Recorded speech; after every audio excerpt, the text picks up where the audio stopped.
Okay, so let this evening session begin. Before we go ahead, I would like to ask you a question to each and every one of you. How many of you know the importance of paraphrasing? Is anyone aware of the word paraphrasing? Is anyone aware of the word paraphrasing? Yes, I want somebody to write in the chat box before we get started. Is anyone aware of the word paraphrasing? So, Shravani, what is paraphrasing? Can you help me out? Let this be an interactive session. Let me unmute Shravani. Shravani, can you tell me what do you mean by paraphrasing? I'm unmuting you. Yes, sir. Paraphrasing is reframing a particular sentence Very good. so that And the wording would change, but the meaning would not. excellent, Shravani. That's very nice answer. Okay, Shravani. So if you don't have any disturbance from behind, can you help me out in reading? Yeah, somebody will have to help me out in reading. First of all, yeah, who's going to help me out in reading? Please raise the hand so that I could concentrate on explanations. Yes, who's going to help me out in reading? Yeah, Shravani, could you help me out? Or is there anyone who could help? Yeah, Shravani would help me out. Okay, Shravani, could you help me out? Yes, sir. Okay, so before we all get started, let me explain you the importance of paraphrasing. Now, paraphrasing is needed everywhere. So if you're coming for, if you're giving IELTS examination, and if you are not aware of the very important skills of IELTS, which is what we call as paraphrasing, you cannot expect to get a great score in IELTS. So if somebody is looking for 7.5 bands, 8 bands, 8.5 bands, one thing which is very well noted by the examiner of IELTS is the paraphrasing skills of the examinee. Now, this paraphrasing is not only going to be helpful to you in writing and speaking. Let me tell you, paraphrasing is also very important in reading and listening. So if you don't know paraphrasing, then you'll also face problems in reading and listening. So what do you mean by paraphrasing, first of all? So somebody, can you read? Yes, sir. Yeah. Read slowly. That's absolutely fine. Yeah. Okay. Why do you need to paraphrase? Paraphrasing is simply rewriting a phrase or sentence so that it has the same meaning but with different words. Paraphrasing is one of the most important skills to learn before giving your IELTS test. It is most important for writing and speaking, but will also help you in the reading and listening tests. In other words, if you know how to paraphrase, you are more likely to get the score you need. Very good. So if you know paraphrasing, let me explain to students that in listening also paraphrasing comes. For example, you've got a list of questions. There are multiple choice questions coming in the listening examination, and you cannot expect the same words to be spoken by the by the examiner, or by the the person who is listening. I mean, the person who is speaking. You cannot expect the same words to be spoken. You always need to understand. You need to also assume that you can expect synonyms and all those stuff. So paraphrasing comes handy in listening. It also comes handy in reading. For example, true false not given hai, yes no not given hai, उसमें भी multiple choice questions आते हैं, वहां पे भी वो लोग twist करके सेंटेंस बताएंगे. सो जो सेंटेंस आप क्वेश्चन पेपर में देखते हो, उसी सेंटेंस का मीनिंग होगा पैसेज में, लेकिन the meaning would remain the same, but the sentence structure, the grammatical structure, the form of the sentence would change. And therefore it is important to know paraphrasing. Paraphrasing की skills आपको writing task one, जो आप graph लिखते हो, जब आप letter लिखते हो, and also it is going to be helpful in writing task two, जो ऐसे होता है उसकी पहली लाइन जो होती है उसको आपको पैराफ्रेज करना पड़ता है. लेकिन काफी बच्चे ऐसा बोलते हैं कि सर हम पैराफ्रेज करना तो चाहते हैं, but we don't effectively know how to paraphrase. So this entire lecture is going to concentrate on the effective means of paraphrasing. काफी कबार होनहार बच्चे, होशियार बच्चे भी होते हैं, वो लोग भी पैराफ्रेज अच्छी तरह से नहीं कर पाते, because they don't understand paraphrasing, they don't know the techniques of paraphrasing. कभी कभार बहुत सिंपल वर्ड्स होते हैं, सिंपल टेक्निक होती है जिससे आप पैराफ्रेजिंग कर सकते हो. Okay, so let us move on to the next slide. Shravani, can you read? Yes. Paraphrasing is highly needed in speaking, in cue cards, and also in writing tasks 1 and 2. Very good. So let me give an example. Can you read the example? Yes. Example, paraphrasing is one of the most important skills to learn before giving your IELTS test. Okay, Shravani, I would only request you to read slow. You are good at reading, but I would only request you to read slow so that everybody can understand. Okay? Okay, sir. Paraphrase. Paraphrased. Prior to taking the IELTS test, Mastering paraphrasing is one of the most crucial things to do. As you can see, the second sentence, which is a paraphrased sentence, uses synonyms to change some vocabulary. For example, important for crucial and prior to before, and changes the grammar. For example, paraphrasing is one of the most important skills for mastering paraphrasing. You can also change the word order.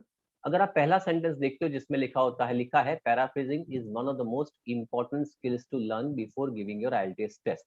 यही sentence दूसरा जो है वो paraphrased है. So instead of what we did is we change the sentence structure, I mean sentence order as well.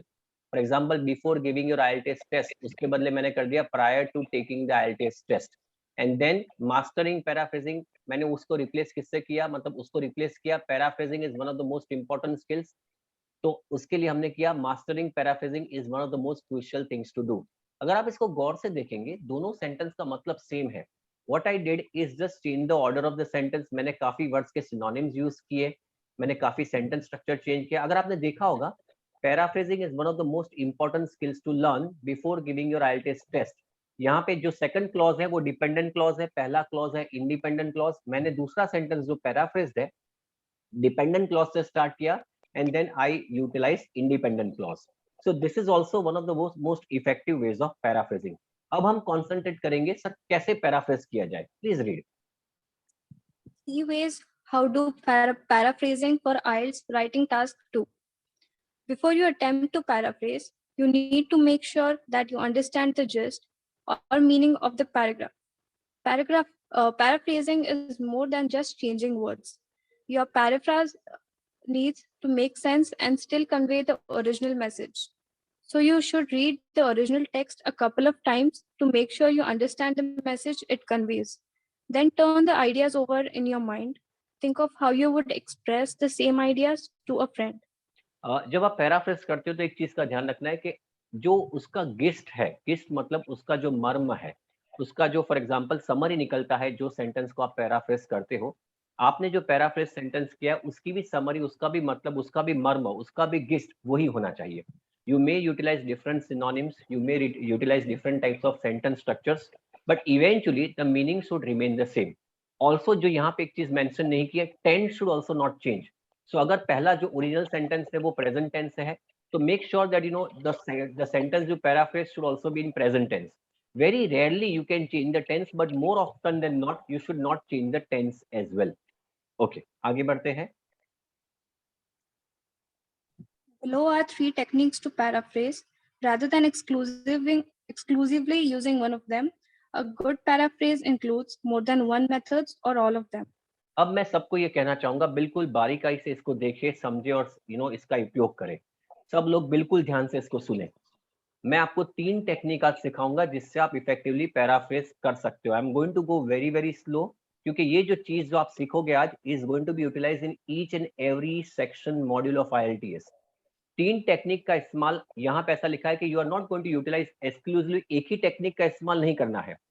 अच्छी paraphrase तब कहा जाएगा जब आप उसमें से जो मैं टेक्निक 3 सिखा रहा हूँ उसमें से 2 टेक्निक या 3 टेक्निक का एक साथ इस्तेमाल करें.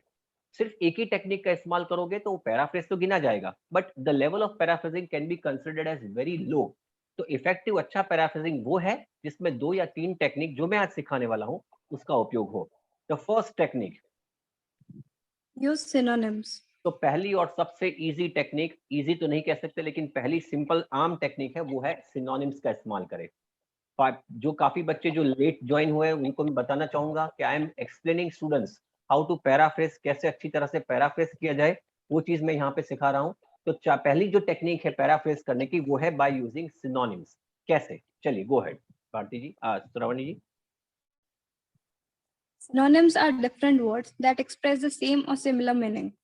For example, interesting, fascinating, curious, and amusing are all synonyms. But some synonyms can have a slightly different meaning. For example, fascinating has a stronger meaning than interesting. So be careful when using synonyms. We need to make sure that the words we are using convey the same level of meaning as the original. जब आप synonyms use करते हैं तो उसका ध्यान रखना है कि उसका जो लेवल ऑफ सिनोनिम है वो सेम होना चाहिए. जैसे कि यहाँ पे उन्होंने एग्जांपल दिया है कि फैसिनेटिंग है, वो स्ट्रॉन्गर मीनिंग रखता है in comparison to interesting. Synonym कर सकते हो फॉर एग्जांपल, लेकिन उसके बाद फॉर एग्जांपल अगर मैं फैसिनेटिंग का इस्तेमाल करता हूं, मैं एक चीज यहाँ पे ऐड करना चाहूंगा, फैसिनेटिंग ऐड करना चाहूंगा, आपको वर्ड मिलता है उसके जैसा, वो है इंटरेस्टिंग। लेकिन आपको ये शायद ये पता होना चाहिए कि fascinating is more stronger than interesting, isn't it? Fascinating मतलब बहुत अच्छा, और इंटरेस्टिंग मतलब फैसिनेटिंग है लेकिन उसका लेवल थोड़ा सा कम है। तो आप ये भी कर सकते हो, अगर इंटरेस्टिंग मिलता है तो आप उसको आगे एक और एडजेक्टिव ऐड कर लीजिए, मोर इंटरेस्टिंग, मोस्ट इंटरेस्टिंग। तो बात तो वही रह जाएगी, फैसिनेटिंग आपने कर दिया, मोस्ट इंटरेस्टिंग, वही इंपॉर्टेंट, वही मीनिंग रहेगा और लेवल भी सेम रहेगा। जब आप सिनोनिम इस्तेमाल करते हैं तो इस चीज का ध्यान रखना जरूरी है। दूसरा एग्जांपल लेते हैं। Original sentence. Many people think that cars should not be allowed in city centers. The paraphrase sentence. Many people believe that motor vehicles should be banned in urban areas. If you look at both the sentences, the second sentence is a paraphrase sentence. Many people, many का आपने change नहीं कर सकता। Paraphrase जब आप synonyms इस्तेमाल करते हो, एक चीज का ध्यान रखना है कि सिनोनिम्स अच्छी तरह से इस्तेमाल करें। ऐसा आपको ऑब्सेशन नहीं होना चाहिए कि मैं सारे वर्ड्स का सिनोनिम्स यूज करूं। जैसे कि यहाँ पे पीपल का पैराफ्रेज नहीं हो सकता शायद, लेकिन कार्स जो है उसके बदले हमने इस्तेमाल कर दिया motor vehicles, should not be allowed के बदले हमने इस्तेमाल कर दिया बैंड, और सिटी सेंटर्स के बदले हमने इस्तेमाल कर दिया अर्बन एरियाज। तो आप देख सकते हो कि सारे वर्ड्स जो है हमने सिनोनिम्स का भी इस्तेमाल किया और वर्ड्स भी अमल मीनिंग भी सेम हो रहा।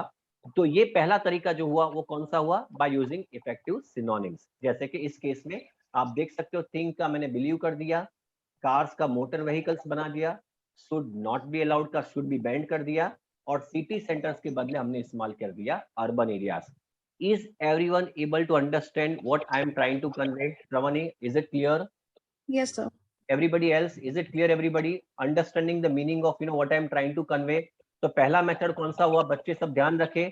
बच्चे ध्यान ये रखना है कि सिनोनिम्स का इस्तेमाल करना है टू डू इफेक्टिव पैराफ्रेजिंग। तो first thing is to utilise synonyms, ये पहला तरीका हुआ।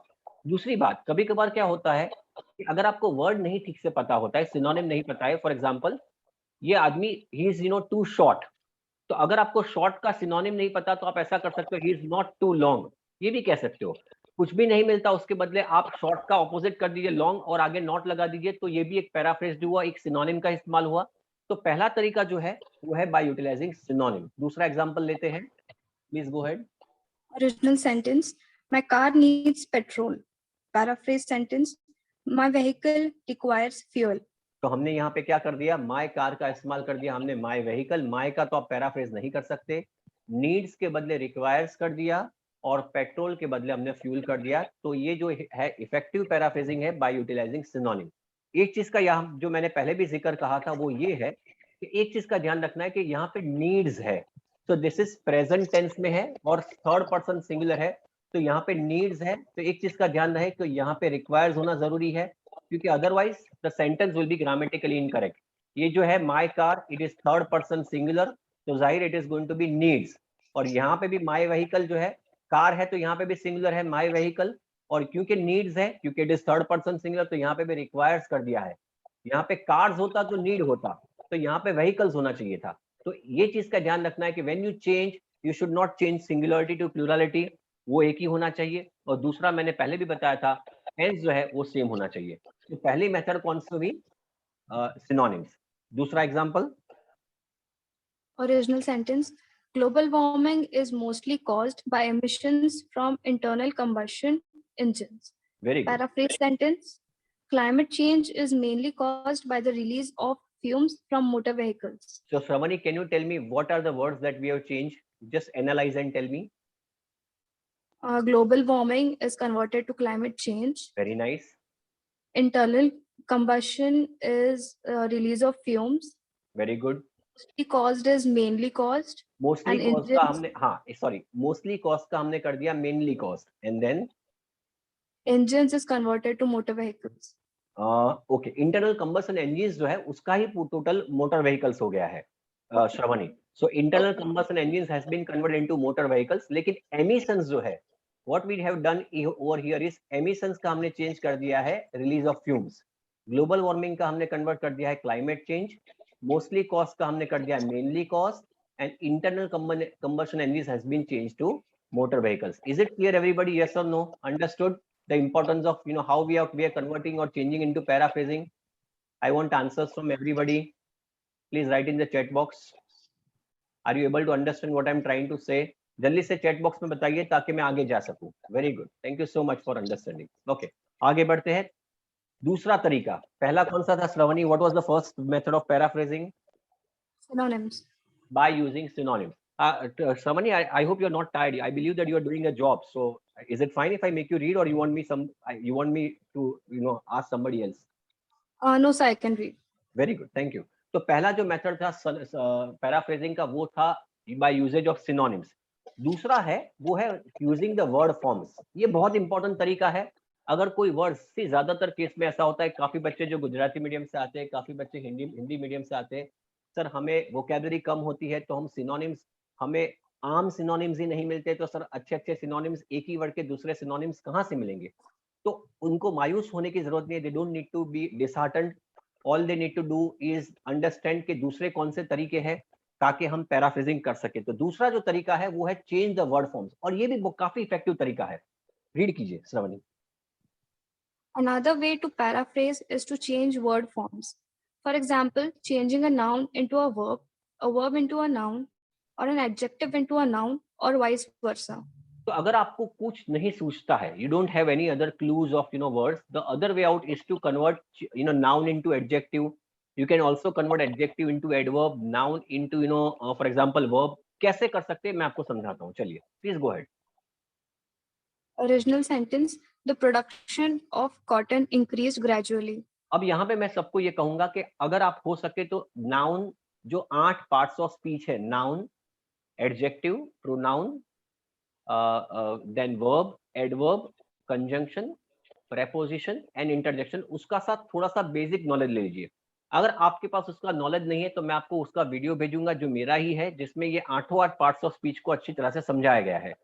तो यहाँ पे ये चीज काम लगेगी. जैसे कि अगर ये है the production of cotton increase gradually, काफी बच्चे जो है राइटिंग टास्क 1 जिनका ग्राफ आता है उनको ऐसे सेंटेंसेस का इस्तेमाल करना पड़ सकता है, जैसे कि production of cotton increase gradually.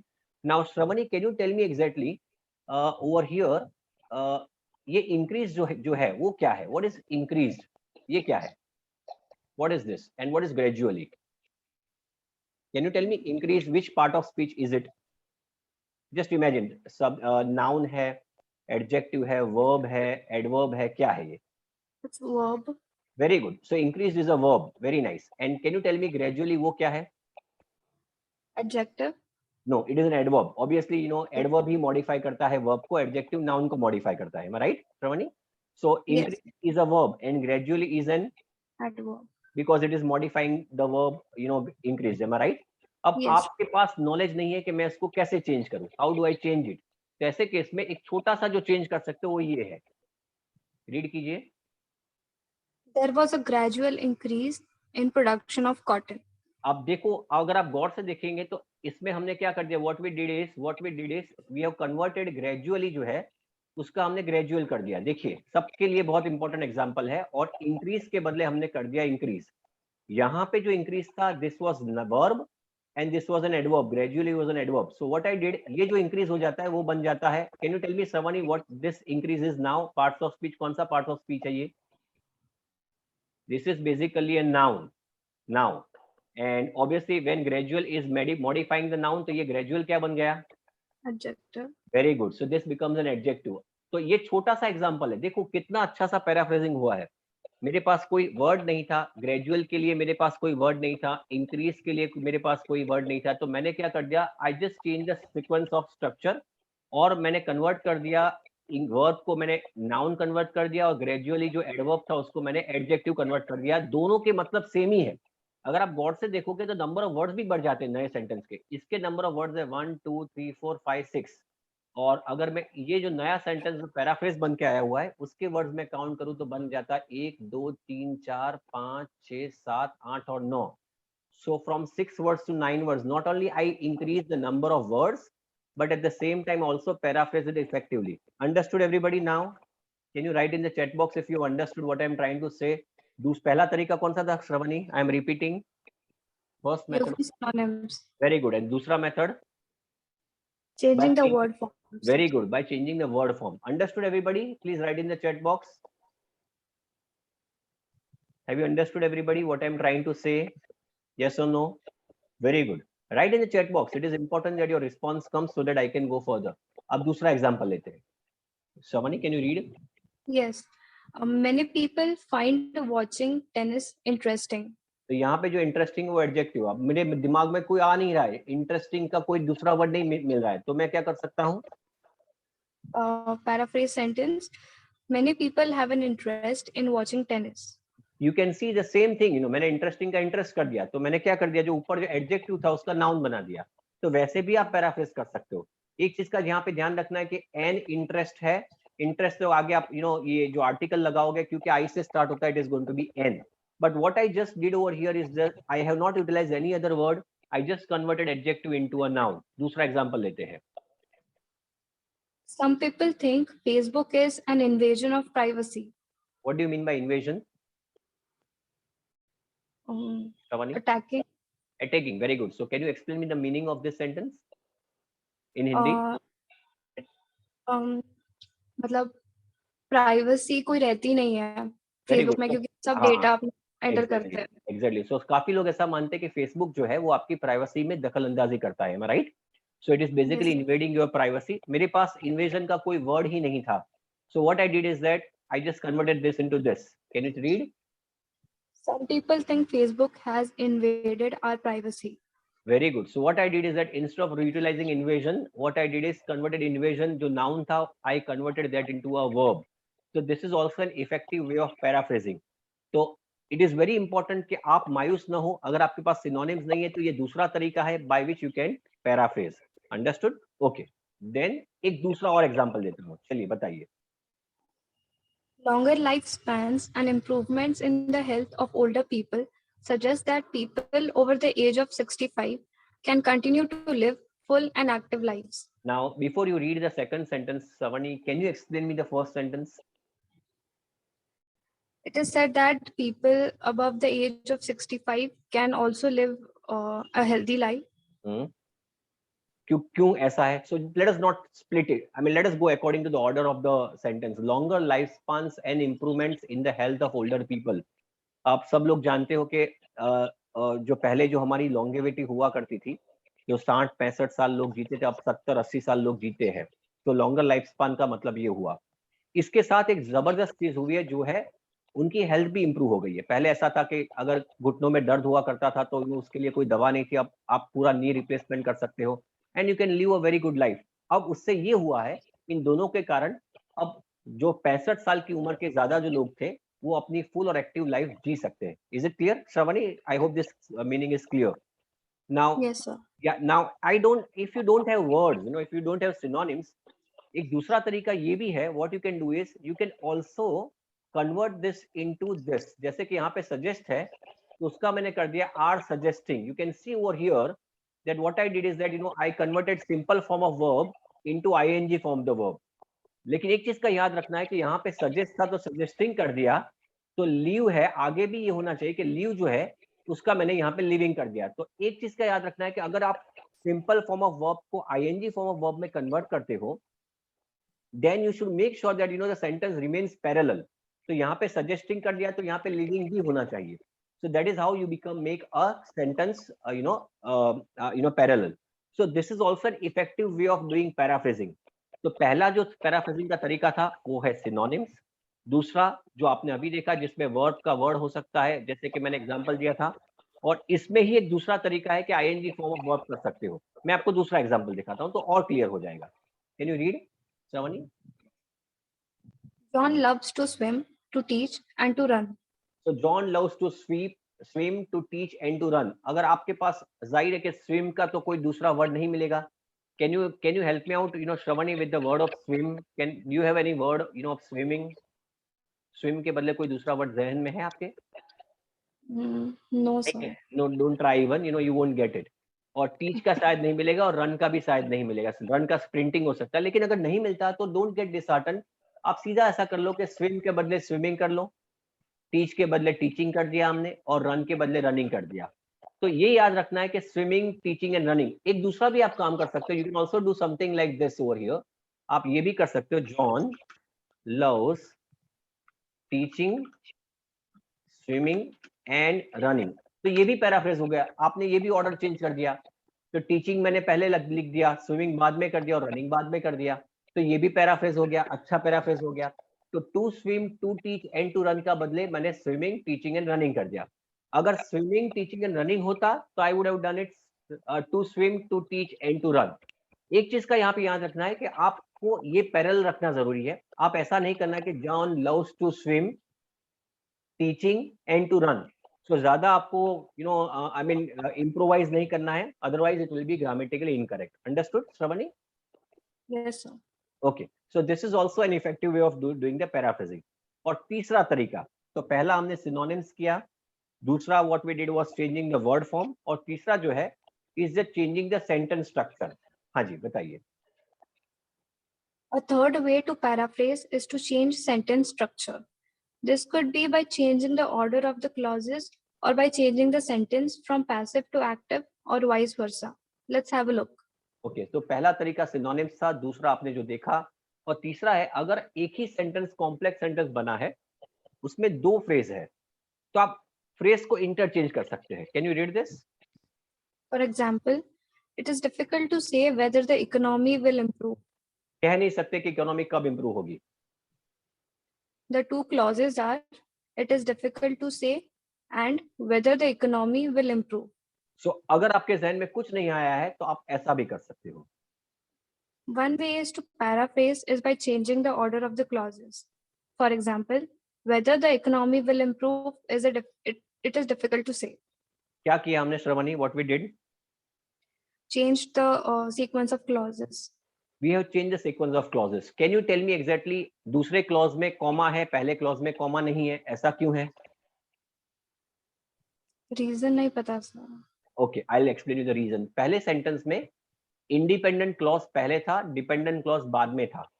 So whether the economy will improve is a dependent clause, और and it is difficult to say is an independent clause. जब आप चेंज करते हो, तो जैसे कि दूसरे एग्जांपल में whether the economy will improve, वो डिपेंडेंट क्लॉज है।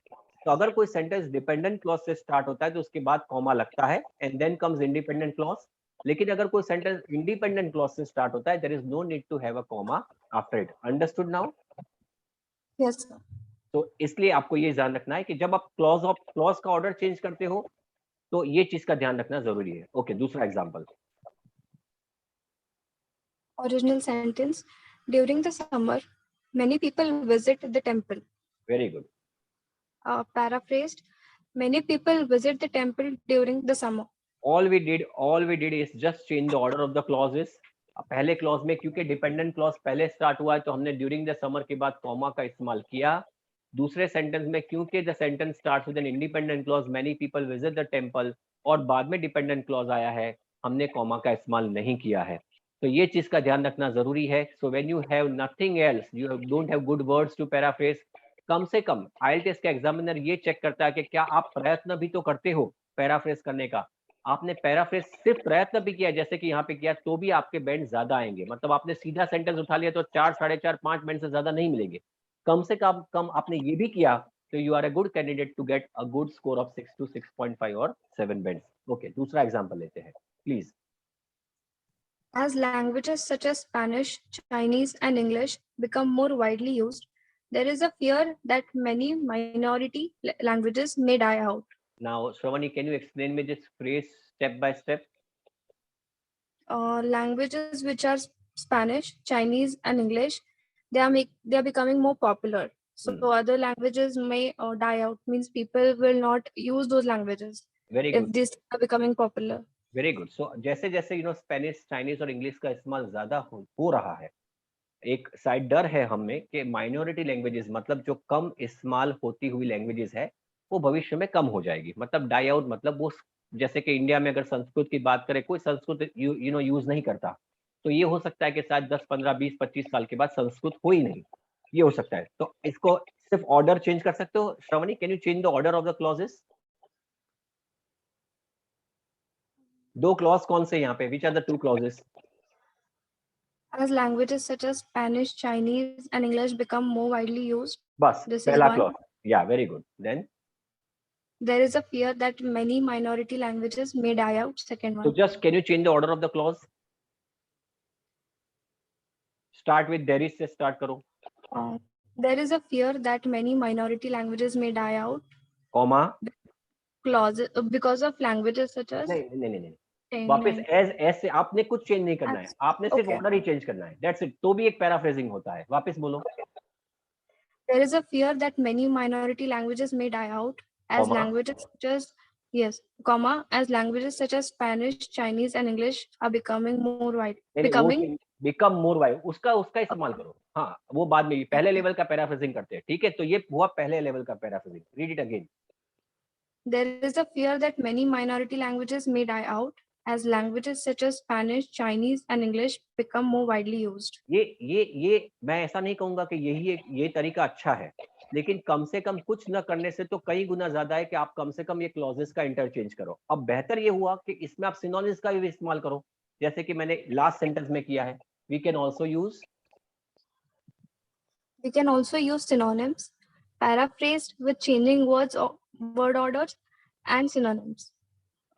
There is dismay that many lesser used languages may pass away as languages such as Chinese, English, and Spanish become more broadly spoken. Very good. This is the most wonderful example of doing the most effective paraphrasing.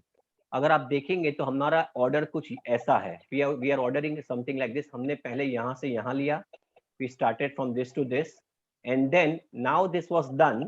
मेरा काम ये हो गया, अब मैं जा रहा हूँ इस तरफ। I am going this way. What I am doing is I am changing now। मेरा ये काम हो गया तो so what I did, fear के बदले मैंने क्या किया इस्तेमाल? fear के बदले क्या किया? मैंने dismay का इस्तेमाल किया। Yes or no, Shravani? Yes, sir. Minority languages के बदले मैंने क्या किया?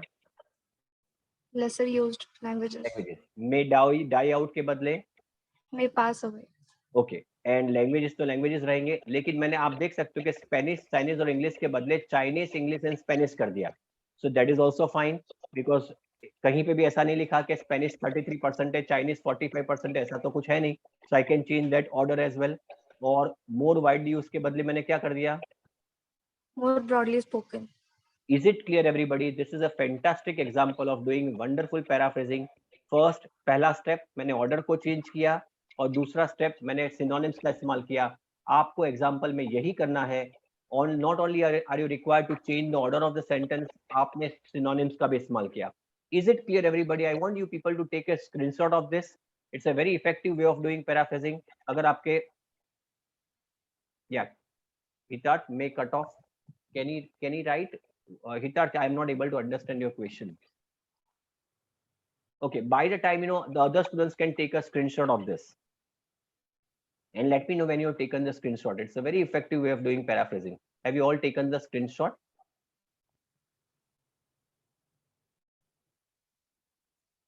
Okay, understood. Have you understood everybody what I'm trying to convey? This is very important. और कोई पैराफ्रेजिंग इतनी अच्छी तरह से नहीं सिखा पाएगा जितना मैं आपको मेहनत करके सिखा रहा हूं, और मैं चाहूंगा ये सब लोग आप इसका ध्यान रखें। ओके, आगे बढ़ते हैं। आगे बढ़ते हैं। Another way to convert is to active और पैसिव। इसका भी जैसे कि मैंने सिखाया था पहले कि आप इससे भी पैराफ्रेजिंग कर सकते हो। Yes, can you read? Yes, the hurricane destroyed the city. Now मैं चाहूंगा सारे लोग इसका पैसिव में कन्वर्ट करें। I want you people to convert this in, ये एक्टिव है तो पैसिव करना पड़ेगा आपको। Make sure that you don't change the tense. I want answers from all of you. Answers आप नोट यहाँ पे चैट बॉक्स में लिखेंगे। Very good. Radhika has given, very good. Rohit has also given the right answer. चलिए, I want everybody to change the structure. Hurricane मतलब तूफान। Yes has also given, but यश आप क्यों city क्यों, जब लोग reach all of you when you are changing the things, यहाँ पे लिखा है the city है तो आगे d लिखना जरूरी है। Shravani, can you help me out? Yes sir. The city was destroyed by the hurricane. Very good. So answer is going to be the city was destroyed by the hurricane. Make sure that whenever you convert active into passive, यहाँ पे d है तो यहाँ पे भी d लगना चाहिए। the city है तो काफी लोग सिर्फ city से start करते हैं, ऐसा नहीं होना चाहिए, d होना चाहिए। destroyed है तो वो past tense में रहेगा, लेकिन क्योंकि simple past tense है तो was destroyed, ये past perfect है। और by the hurricane, so by आ जाएगा और पीछे hurricane, सिर्फ hurricane लिखा तो गड़बड़ हो जाएगी, तो ये भी आपको ध्यान रखना जरूरी है। तो ये दूसरा एग्जांपल है। एक दूसरा एग्जांपल लेते हैं। In the sentence In the sentence above, the subject, the hurricane, became the object, and the object, the city, became the subject. To be passive, we also changed the verb destroyed into past perfect. Was Exactly. or were plus past participle. Exactly. अच्छा, दूसरा example लेते हैं. The public transport system was developed by the city council. I want you people to paraphrase. ये passive voice का है, इसको active कीजिए.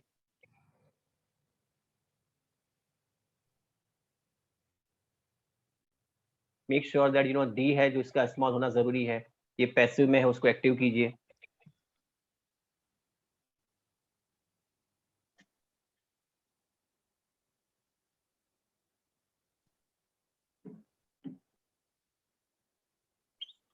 Chat box में लिखे सारे आंसर्स.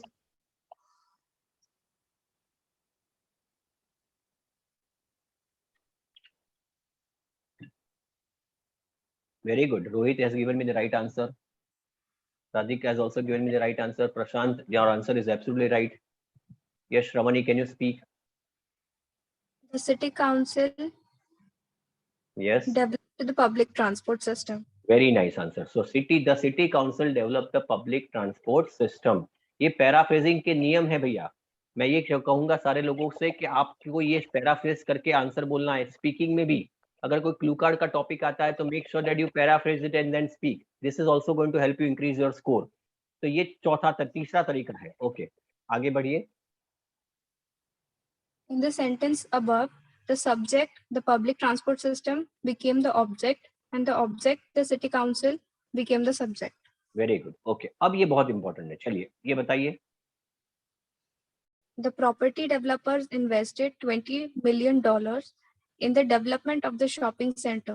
Very good. सो यहाँ पे आप देख सकते हो फॉर एग्जाम्पल कि इसको देखिए कैसे हमने पैराफ्रेज किया. $20 million was invested in the development of shopping centers. अब यहाँ पे गौर कीजिए, by the property developers मैंने इस्तेमाल नहीं किया है. मैं अगर by the property developers लिखता तो भी सही था. It was not wrong. But at the same time it needs to be understood that मेरे लिए इंपॉर्टेंट ये फिगर थी. ये बहुत इंपॉर्टेंट मेरे लिए इंपॉर्टेंट ये फिगर थी $20 million.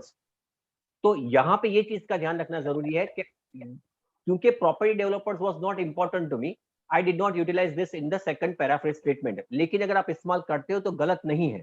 But you can also change it this way. $20 million was invested in the development of shopping centers. वापस कहना चाहूंगा, बाय द प्रॉपर्टी डेवलपर्स लिखते तो गड़बड़ नहीं थी, लेकिन क्योंकि प्रॉपर्टी डेवलपर्स यहाँ पे इंपॉर्टेंट नहीं है, जो $20 million है वो इंपॉर्टेंट है, उसी के लिए मैंने यहाँ पे ऐसे पैराफ्रेज किया. ओके, सो फाइनली ये बहुत इंपॉर्टेंट है. चलिए. We often use the passive voice in academic writing when we don't want to say it is our opinion. Okay, इसका मतलब समझाएंगे Shravani? We often use the passive voice in academic. We use this passive voice in academic writing because here we don't want to say that it is our opinion. तो ये किसका opinion है? General opinion. It is the opinion of the people. अब ये sentence पढ़ो. People say that global warming is caused by the burning of fossil fuels. ठीक है, तो इसको हम पैराफ्रेज ऐसा कुछ कर सकते हैं. पढ़िए इसको. Global warming is said to be caused by the burning of fossil fuels. My dear students, it's an excellent method of paraphrasing. शायद ये सेंटेंस ऐसे का पहला सेंटेंस है. People say that global warming is caused by the burning of fossil fuels. काफी बच्चे जो ऐसे की प्रिपरेशन करते हैं उनको पता होगा कि ऐसे सेंटेंस आते हैं. तो अगर ये ओपिनियन आपका नहीं है, ये लोगों का ओपिनियन है, तो आप ऐसा कर सकते हो, global warming is said to be caused by the burning of fossil fuels. आपको ये लिखने की जरूरत नहीं है कि global warming is said by people to be caused by the burning of fossil fuels. आप सिर्फ इतना लिखोगे, global warming is said to be caused by the burning of fossil fuels. Is a very mature and effective sentence by which you can show to the examiner कि आपके पास बेहतरीन से बेहतरीन paraphrasing की स्किल्स है. Understood everybody? यस और no? Shravani, understood? Clear? Yes, sir. Okay, so अब बात करते हैं. अब आगे नहीं बढ़ेंगे, ये मेरा काम खत्म हो गया. हम लोग दूसरे टॉपिक करेंगे. So let us have a small recap of what we did. Paraphrasing का मतलब क्या होता है Shravani? What is the meaning of paraphrasing? Once again, it is an yes reframing the sentence so that the meaning should not change, but we can change the words. Very nice. How many effective ways of paraphrasing are there? मैं चाहूंगा chat box में भी सारे लोग लिखे. The first method was, और Using synonym. पहला method है सिनोनिम्स का इस्तेमाल करना. Is it getting clear everybody? अब इसके लिए क्या करना है आपको? उसके लिए क्या करना है? Try to read lots of books, try to read newspapers, अच्छे अच्छे वर्ड्स निकालो, क्योंकि synonyms are not going to be developed overnight. मतलब आप सोचोगे आज मेरा सिनोनिम्स डेवलप हो जाएगा, ऐसा नहीं होगा. It's a gradual process. You need to read and slowly and gradually you will be able to improve your synonyms. दूसरा मेथड कौन सा है? Change the word forms. जिसमें मैंने किसका एग्जांपल दिया था? You can change noun into adjective, adjective into noun. मैंने एक सुंदर सा एग्जांपल दिया था, एक छोटा सा सेंटेंस था.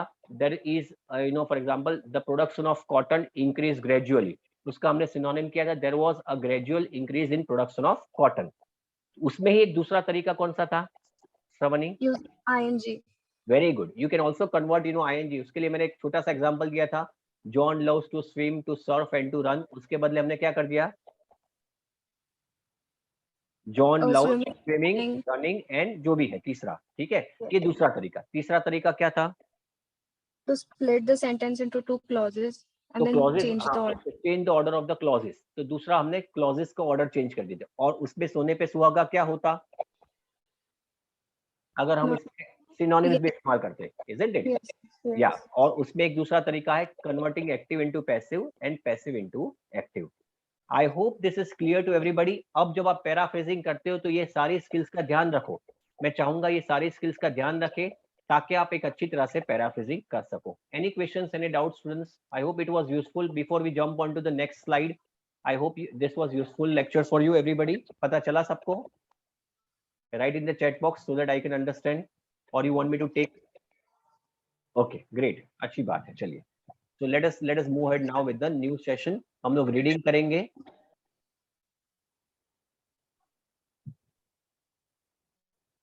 Shavani, you can mute yourself. Okay. Okay, sir. Thank you. Okay. Okay. So now we are going to do the reading part. For example, मैं reading करना चाहूँगा यहाँ पे, and we are only going to take, let me see if time permits. मैं आपको तरीका सिखाऊंगा कि how you can do effective reading, faster reading, and how you can go to the words. Now, first thing, आप सब लोगों को reading आता है. I want everybody to remain over here. First thing first is that sir reading कैसे किया जाए? Should I read the passage first? Should I read the questions first? दोनों तरीके अच्छे हैं, लेकिन मेरा तरीका ये है कि before I jump on to read the questions, I just take a glance of the reading passage. मैं passage का feel लेना चाहूँगा. So over here now, yeah, I need somebody to read. For example, can anyone help me out? For example, to read. Yeah, is there anyone who could help me out in reading once again? Write in the chat box. I'll unmute him or her. Please, could you write in the chat box? I want somebody to read. Yeah, कौन है? Richa will help me out. Yeah, किसने कहा? Yeah. Okay. Deepak, I'll ask Deepak. Deepak, can you help me out?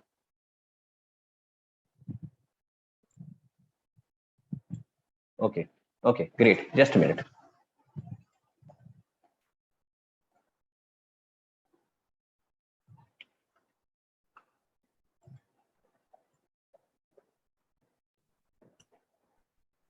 Hi, Deepak. Hello, sir. Good evening. Yeah, good evening. Can you read the first sentence? Yes, sir. Why we need to protect polar bears? Very good. Now, सबसे Polar बड़ी बात. bears. Yes, sir. Don't read. Don't worry. Now, पहले मैं सबसे बताना चाहूंगा, काफी बच्चे ऐसा कहते हैं कि sir we are not able to complete the reading on time. तो मैं ये पूरा पैसेज लेना चाहूंगा, लेकिन सबसे बड़ी बात, before you start reading the questions, it is a very good way of reading the questions. You can start reading the questions, लेकिन क्वेश्चंस रीड करने से काम नहीं बनेगा जब तक आप पूरे पैसेज की फील नहीं लोगे. तो दो तरीके हैं, या तो फिर आप क्वेश्चंस रीड करो, लेकिन अगर हो सके तो 1-1.5 मिनट स्पेंड करो to take the feel, to get the feel of reading, to get the feel of the passage. मतलब आप पूरा पैसेज रीड ना करें.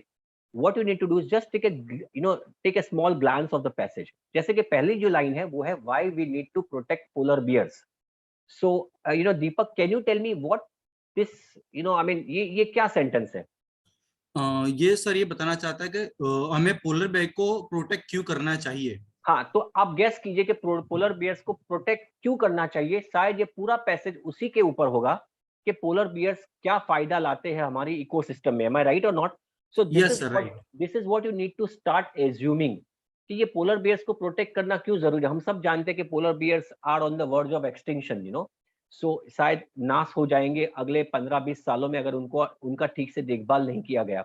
तो ये पूरा पैसेज जो होगा शायद इस पे डेडिकेट होगा कि पोलर बियर्स को क्यों हमें बचाना चाहिए. यस और no? Okay. Yes, sir. Read the first line.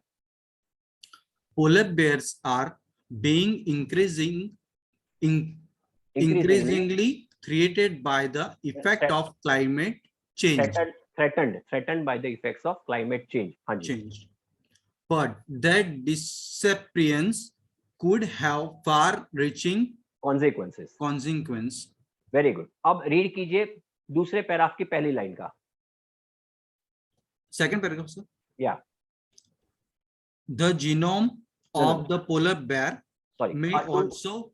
Sorry. A 2014 study of Xiping Liu and colleagues shed light on this mystery. Is it getting clear? Okay, fine. Yes. Now read the third line, third paragraph, first line. The genome of the polar bear may also provide the solution for another condition, one that particularly affects our older generations. Osteoporosis. Okay. Okay. I am now reading the fourth paragraph, first line. Psychologists Alanda Lennox and Ellen Goodswip found an explanation for this paradox in 2008. तो शायद ये मुझे पहली line लिख के ये पता चल रहा है कि हमें ऑस्टियोपोरोसिस हो रहा है, पोलर बियर को शायद नहीं हो रहा है. उसमें आप देख सकते हैं कि ऐसा क्या होगा जिससे पोलर बियर को ऑस्टियोपोरोसिस नहीं हो रहा है. Now read the fourth line, fifth paragraph, the medical benefits वाला. The medical benefits of the polar bear for humanity certainly have their importance in our conservation efforts. Conservation efforts. But this should not be the only factors taken into consideration. Is it getting clear? तो एक ये नहीं है कि यही एक कारण नहीं है कि जिससे पोलर बियर्स को बचाया जाए. दूसरा कारण शायद हमें मिल रहा है इस सेंटेंस में. Can you read? We tend to want to protect animal we think are intelligent and possess emotions such as elephant and primate. तो शायद यहाँ पे ऐसा है कि ये हमें पता चल रहा है कि हमें ऐसे एनिमल्स को बचाया जाना चाहिए जो इंटेलिजेंट भी है और जिसमें इमोशंस है.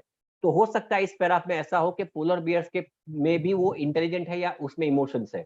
Now Deepak, that's absolutely fine. Thank you so much. अब दो ही लाइन है तो मैं ही रीड करके उनको समझा दूंगा. Clear? Thank you so much. Thank you Deepak. या I am reading the fifth paragraph, first line. In other studies, such as one by Ellison Ames in 2008, polar bears showed deliberate and focused manipulation. इसमें ये बताना चाह रहा है कि polar bears के पास भी शायद कोई इंटेलिजेंस है. Finally, I am reading the last line. As for emotions, while the evidence is once again anecdotal, many bears have been seen to hit out at ice and snow, seemingly out of frustration. अगर हमें याद होगा, अगर आपने देखा होगा कि polar bears इसलिए उनको बचाया जाए क्योंकि वो इंटेलिजेंट भी है और उसमें इमोशंस भी है. तो हम देख रहे हैं कि फ्रस्ट्रेशन भी वो निकालता है. इसका मतलब ये हुआ कि उसमें भी इमोशंस है. And finally I am reading the last two sentences.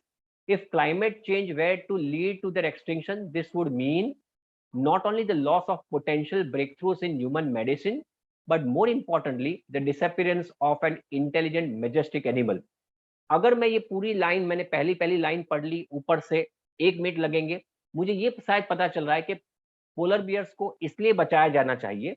Reason number 1, उसमें ऐसी कोई फायदे हैं मेडिकल, उसमें ऐसा है जो हम इस्तेमाल कर सकते हैं ह्यूमंस में, उसमें कुछ ऐसी चीजें हैं.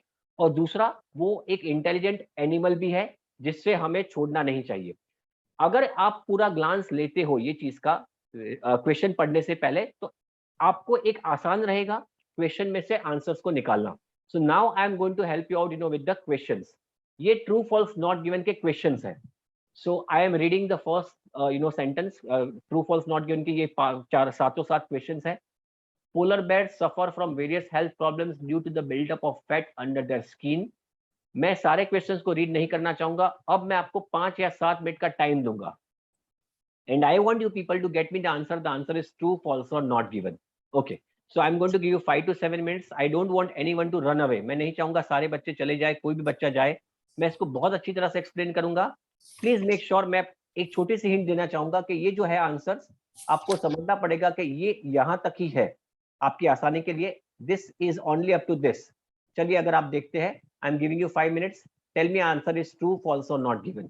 जो नए बच्चे, मैं उनको समझाना चाहूंगा कि आपने ये क्वेश्चंस को पहले पढ़ना है, उसकी इंफॉर्मेशन को यहाँ पे जो आई है इंफॉर्मेशन उसके साथ कंपेयर करना है. उसके जैसे इंफॉर्मेशन है तो ट्रू, ऑपोजिट है तो फॉल्स, और दी नहीं गई है तो answer is not given. Your time starts now. Only 5 minutes. Deepak, you can mute yourself. Okay. Thank you.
Let me know when you are done.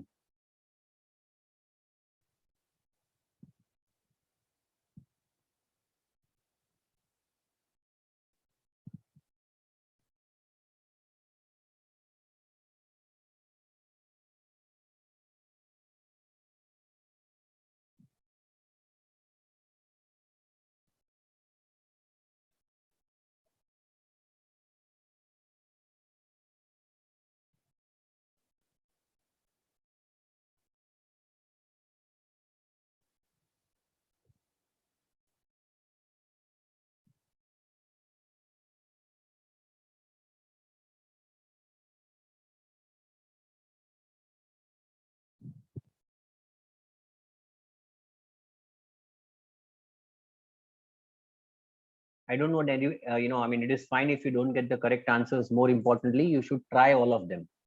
Okay. Yeah. Shall we go ahead with the other thing? Let me give you the other slide.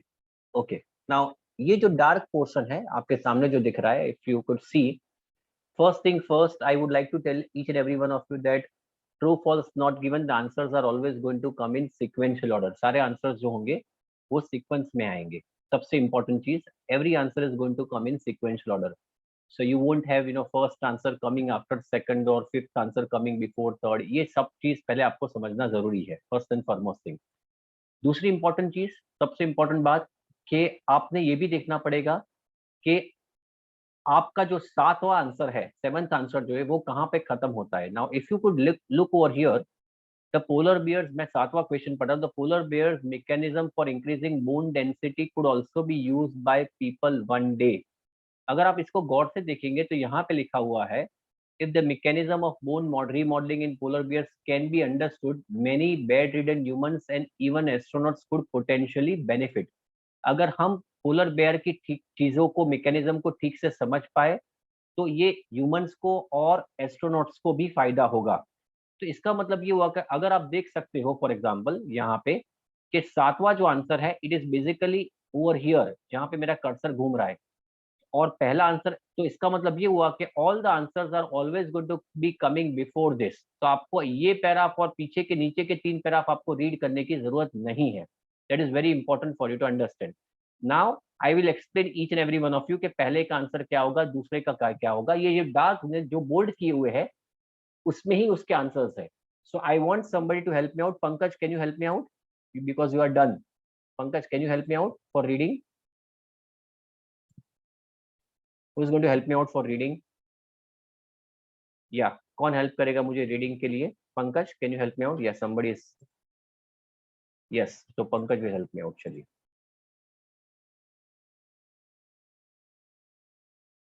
Yeah, you can unmute yourself. Yeah, Yeah, yes, yeah, sir. Good yeah. evening. Good evening. Is my voice audible? Yes, sir. Okay, can you read the question first? पहले सबसे पहले क्या करना है? Question को पहले read करना है. चलिए. Okay. Polar bears suffer from various health problems due to the buildup of fat under their skin. सब सारे लोग ऐसा बोलते हैं कि सर कीवर्ड्स को मार्क किया जाए, कीवर्ड्स को मार्क किया जाए, लेकिन मैं सबसे ज्यादा अहमियत ये करता हूँ कि पहले क्वेश्चन को ठीक से समझे. Can you explain me what the question means to say, Pankaj? Yes, they are saying polar bears mostly face health problems due to their skin, fat on their skin. आपको शायद उसमें लिखा है कि उनमें 11 सेंटीमीटर की मोटी स्किन होती है और उसी के कारण उनको ज्यादा प्रॉब्लम होती है. लेकिन अगर यहाँ पे अब देखें, पहली लाइन में दिखा है कि one reason for that is that they have up to 11 centimetres of fat underneath their skin. Humans with comparative levels of adipose tissue would be considered obese and would be likely to suffer from diabetes and heart disease. अगर ये 11 centimetre की मोटी परख चमड़ी की अगर humans पे होती तो उनको तो हजारों प्रॉब्लम्स होती, जैसे कि डायबिटीज और हार्ट डिसीज.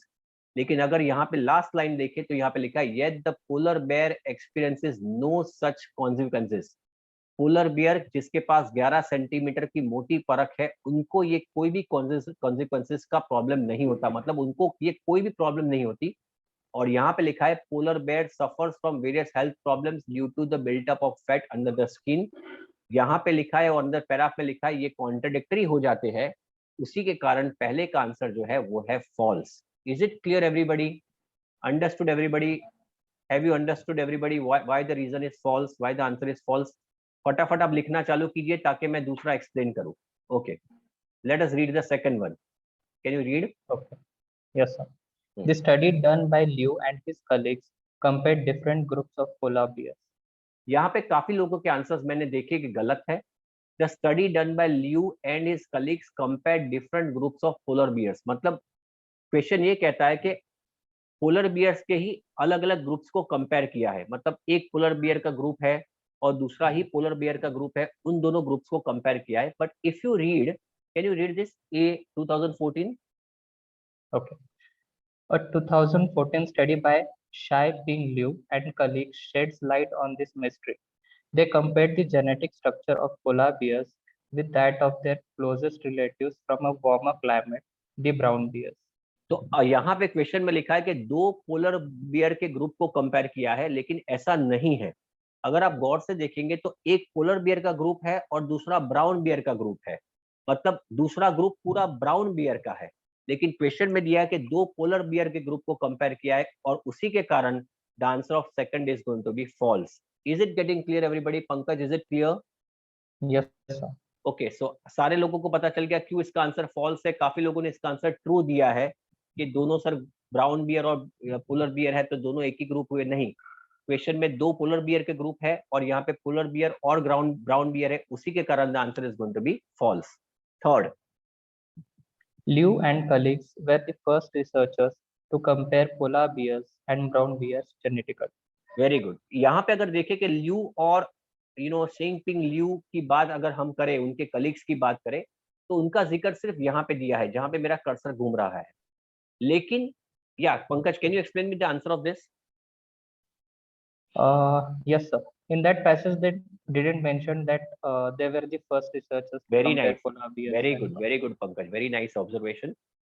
भले ही सिंग पिंग ल्यू का इस्तेमाल हुआ है कलीग्स में, लेकिन कहीं पे भी वो जिक्र नहीं है कि वो लोग पहले वाले हैं रिसर्चर्स. मतलब कहीं ऐसा नहीं कि पहले उनके पहले कोई था, उनके बाद, मतलब ये लोग पहले, उसके बारे में कोई जिक्र नहीं है. हाँ, उनका जिक्र है, लेकिन वो लोग पहले हैं, उनका जिक्र कहीं पे भी नहीं है. इसी के कारण the answer of third is going to be not given. Understood Pankaj? Yes, sir. Okay, and I hope everybody else have also understood what I am trying to say. तीसरे का आंसर जो होगा, it is also going to be not given. तीसरे का answer not given. चौथा पढ़े Pankaj ji. Polar bears are able to control their levels of bad cholesterol by genetic means. इसका मतलब समझाएंगे? Yes. They are saying that polar bears control their bad cholesterol by their genetic.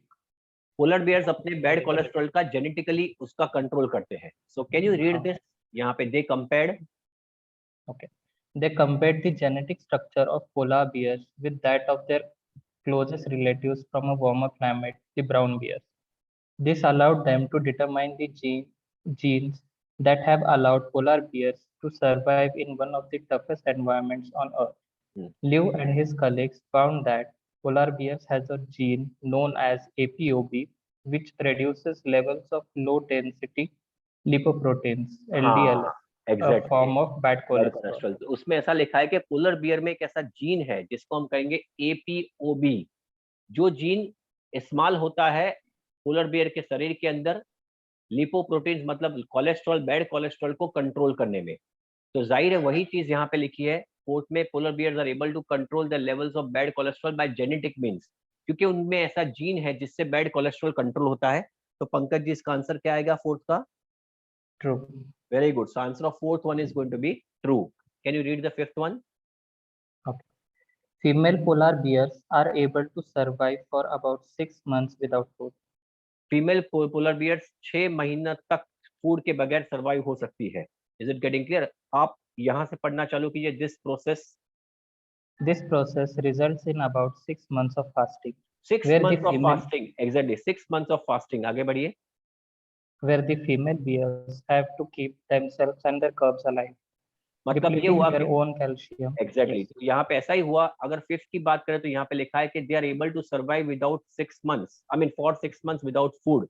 और वहीं पे लिखा है कि यहाँ पे 6 महीने के फास्टिंग, मतलब खाने खाए बगैर वो अपने आप को और अपने बच्चों को जीवित रखती है. तो therefore the answer of fifth is going to be True. Very good. Answer of fifth is going to be true. छठा पढ़िए. It was found that the bones of female polar bears were very weak when they came out of their den in spring. इसका मतलब समझाए? Yes. मतलब जब female polar bears Dane से बाहर आती है हाँ, स्प्रिंग में, तब उनके बोन्स बहुत वीक होते हैं. उनके बोन्स बहुत वीक हो जाते हैं. So let us try to read this. हाँ, ये वापस पढ़िए. The process results in. Okay. This process results in about 6 months of fasting, where the female bears have to keep themselves and their cubs alive, depleting their own calcium and calorie reserves. Despite this, their bones remain strong and dense. इसके बावजूद के 6 महीने का fasting करते उनके bones जो है काफी स्ट्रांग और डेंस रहते हैं. उसी चीज के बाद अगर यहाँ पे पढ़े in addition. In addition, 6 months later, when they finally emerged from the den with their cubs, there was no evidence of significant loss of bone density. Very good. हाँ. Yes. और इसका मतलब ये हुआ कि भले ही वो 6 महीने के फास्टिंग के बाहर आते, उनके बोन्स की डेंसिटी में या स्ट्रेंथ में कोई फर्क नहीं पड़ा. तो उसी के कारण यह हुआ. छठे का आंसर क्या होगा? और छठे में तो पूरा ऑपोजिट दिया है कि उनके बोन्स बहुत वीक हो जाते हैं क्वेश्चन में. सो आंसर पंकज क्या होगा? False. Answer is going to be false. Last पढ़े 7th.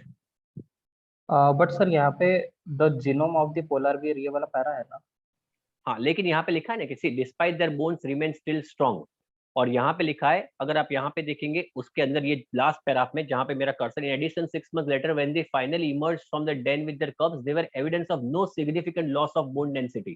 मतलब उनकी डेंसिटी में और यहाँ पे तो लिखा ही है their bones remain strong and dense. देखो ये मेरा जो कर्सर घूम रहा है, तो इसका मतलब ये हुआ कि 6 महीने के बावजूद, 6 महीने के फास्टिंग के बावजूद उनके बोन स्ट्रांग और डेंस ही रहे हैं. और यहाँ पे लिखा है कि दे बिकम वेरी वीक. देखो यहाँ पे लिखा है. तो जाहिर answer is going to be false. Clear? Okay, 7th. Yes. The polar bear's mechanism for increasing bone density could also be used by people one day. ये पोलर बियर जो है, इसका मतलब ये हो कि पोलर बियर की जो मैकेनिज्म है ताकि अपनी वो बोन की डेंसिटी स्ट्रांग रख सकते हैं और या तो फिर उतनी ही बरकरार रख सकते हैं, वो शायद एक दिन लोगों को काम आएगी. This is what the question number 7 tells. Isn't it, Pankaj? Yes, sir. Okay, so can you read the last 2 sentences of this? Yes. If the mechanism of pole remolding in polar bears can be understood, many bedridden humans and even astronauts could potentially benefit. अगर ये mechanism समझा जाए remodelling polar bears का, तो bed ridden का मतलब जो पथारी वश होते हैं, मतलब जो सिर्फ बेड रिडन मतलब जो बेड पे ही अपना गुजर बसर करते हैं, उनको, एस्ट्रोनॉट्स को, शायद आप लोगों को पता होगा अगर रीडिंग करते हो तो एस्ट्रोनॉट्स जो होते हैं उनमें सबसे बड़ा प्रॉब्लम हो जाता है ऑस्टियोपोरोसिस का, क्योंकि 6-1 साल तक उनको रहना पड़ता है. बोन्स का इस्तेमाल नहीं होता क्योंकि ग्रेविटी नहीं होती, उनको इस्तेमाल हो सकता है. तो ये जो अगर हम इस चीज को समझे तो शायद हो सकता है जिस हिसाब से पोलर बियर अपनी बोन डेंसिटी को बरकरार रख सकते हैं, इसके बावजूद के 6 महीने डेन में रहते हैं, अगर उस चीज को हम समझे तो शायद हो सकता है कि मनुष्य को ये चीज शायद काम लगे. है ना? सो इसका मतलब यही चीज 7th में है. तो answer of 7th is going to be true. Very good. Have you all understood now everybody? मैं अच्छी बात है कि सारे लोग सातों 7 क्वेश्चंस तक रहे. मैंने पूरी मेहनत से, शिद्दत से आपको समझाया कि इसका आंसर क्या है. आप इसका स्क्रीनशॉट ले सकते हैं ताकि आप भविष्य में इसको रिफर कर पाए. ये कैम्ब्रिज 16 का पैसेज है, काफी लेटेस्ट पैसेज में मैंने आपको आज करवाया, और इसके बाकी के क्वेश्चंस मैं अगले टाइम करवाऊंगा ताकि आपको पता चले. एंड ऑलमोस्ट 7:15 बजने को आए, so I am ending my lecture. I hope you enjoyed the lecture everybody. Yes, sir. Thank you, Pankaj. Thank you so much, for being here. Thank you all of you. Thank you, Yeah. Thank you all of you. So, we'll be meeting, next time. Thank you so much. Thank you. You can also go to the recording once again, ताकि आपको, मैं चाहूंगा paraphrasing जो है उसको वापस देखिए आप. पैराफ्रेजिंग जितनी हो सके उतना आप समझने की कोशिश करेंगे. You will be able to do paraphrasing wonderfully. Thank you so much. Thank you.